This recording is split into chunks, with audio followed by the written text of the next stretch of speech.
This is the 2021 Tesla Model Y dual motor long range. It is Tesla's jacked up Model 3 for those who need more room inside, a bigger trunk, and slightly more ground clearance. The exterior design is like a Model 3 that was born with an unfortunate case of a vacuum pump because it looks like its head is a bit extended upwards. The front still looks like an amphibian, and the rear is the only nice looking part to it, or kinda. However, Teslas are appreciated for their inner beauty, so let's dive in. Inside, the first thing you will notice is the minimalist design and the large glass roof. The roof is extremely impressive. I love it. Other than the window switches and the 2 steering wheel controls, there are absolutely no other buttons inside the cabin. Everything is controlled from this 15-inch display. The materials on top are mostly nice and soft to the touch, but as you start feeling it up below the belt line, it gets pretty hard. Hold on a second, that sounds terrible. Most of the materials used on the top are nice and soft.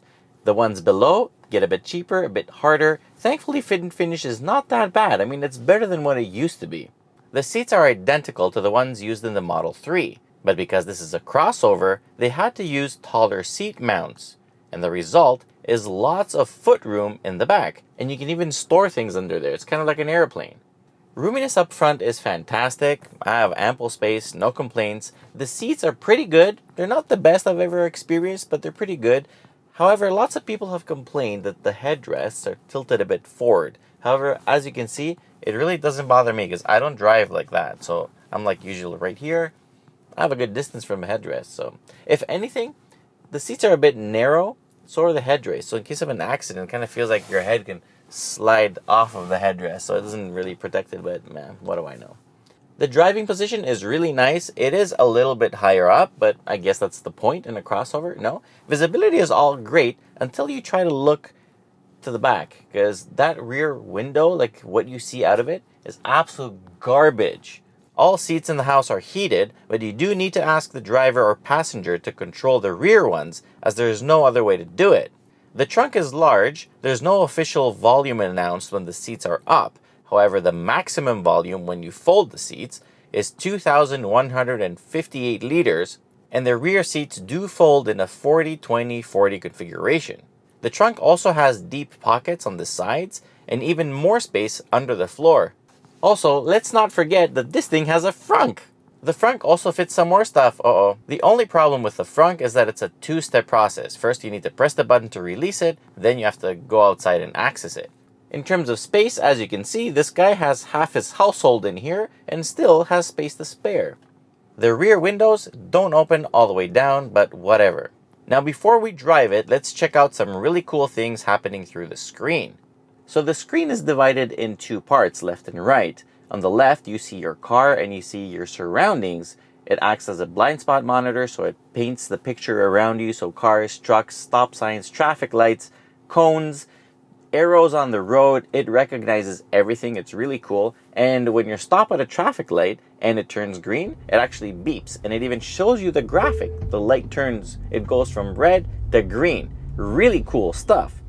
Once you access the settings menu, you have the quick controls for the stuff that you use often. And the really cool thing is that when you go, for example, into the steering wheel adjustment, the button on the wheel now becomes the button with which you adjust the wheel in and out. Isn't that cool? Multifunction steering wheel. The definition of it. The second category is your music. Obviously, you can stream Bluetooth music from your phone. Then you have things like radio, streaming, Spotify, tuning, whatever. Then you have, obviously, your cameras, which are pretty cool. You don't have a 360 view, which is weird, but you do have enough cameras to understand what's happening. And then you have stuff like calling, calendar, cameras, energy monitors, charging, a web browser, and listen to this, entertainment and a toy box. Under entertainment, you can play various games. For example, you can play Cuphead.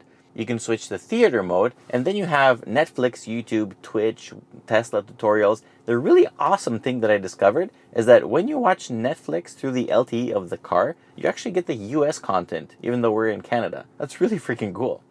Last but not least, you get the toy box, which has my favorite thing in the world, which is the farts.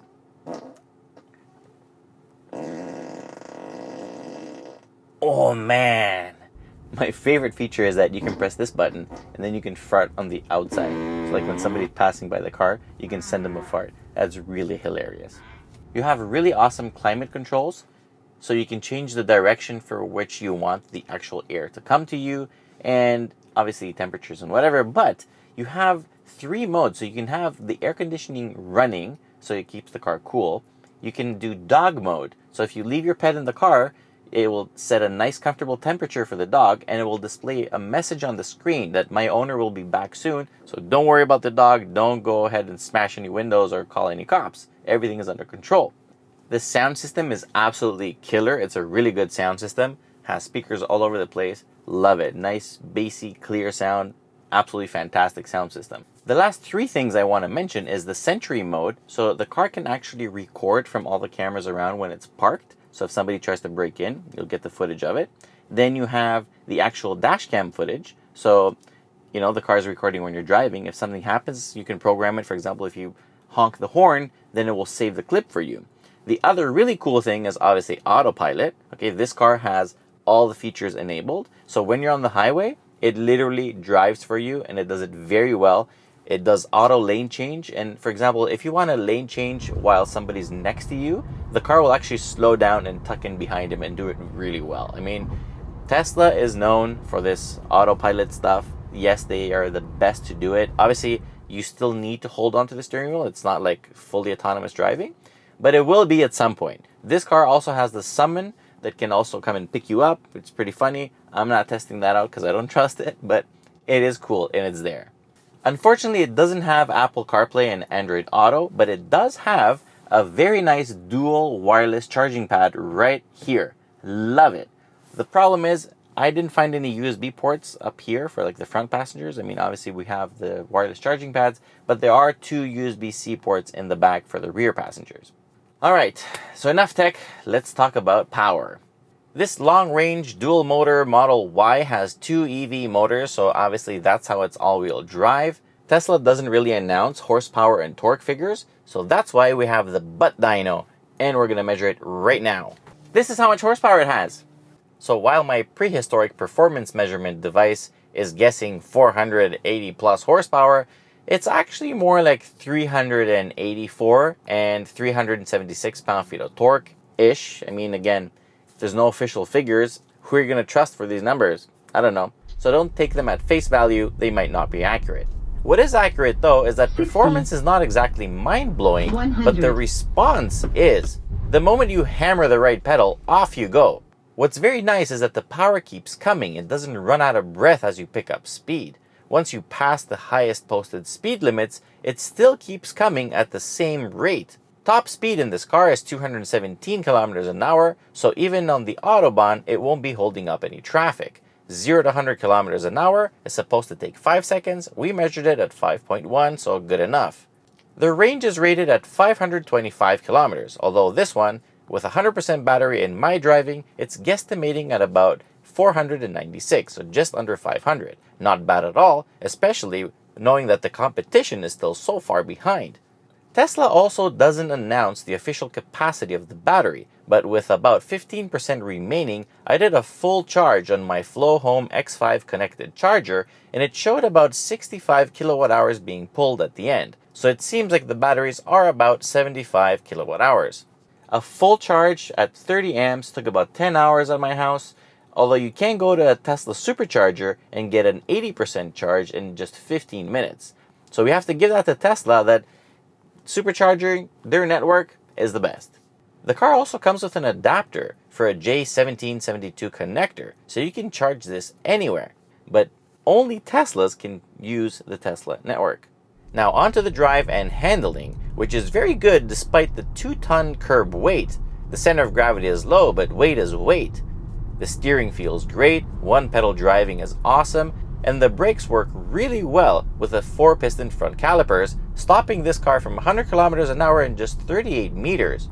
The rear multi-link suspension always keeps the chassis in check. There are no surprises when it comes to road manners. It will understeer, it will lean, There is significant body roll, it will understeer if you push hard, but the electronic aids correct its course. It's all okay, as this is not a performance vehicle. Over road imperfections, it does a decent job absorbing the bumps. It is comfortable for sure, but damping does come with some minor rattling noises from the interior. God damn! Road noise and wind noise are well suppressed, especially because the front glass is also laminated. Prices in Canada start at just under $70,000. This one, with a white interior, upgraded wheels, and full self-driving features, comes in at $81,890 before taxes.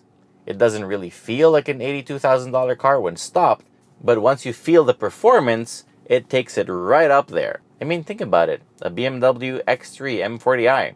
Same money as this. Don't know if it's slower or faster, but it's pretty similar in terms of performance. So with that said, I can say that this Model Y is actually expensive.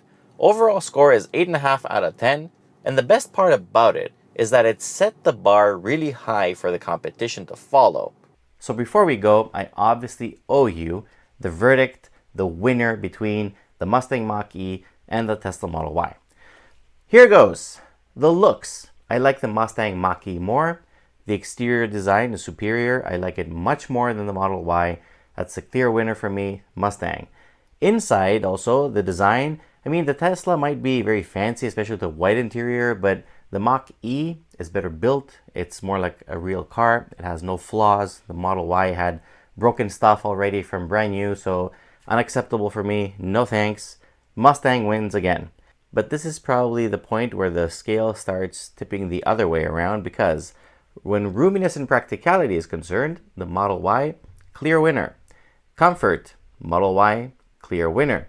Technology, the Tesla is the clear winner.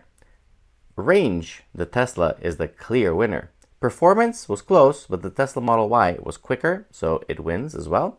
Quality overall, like panels, whatever, the Mustang was better.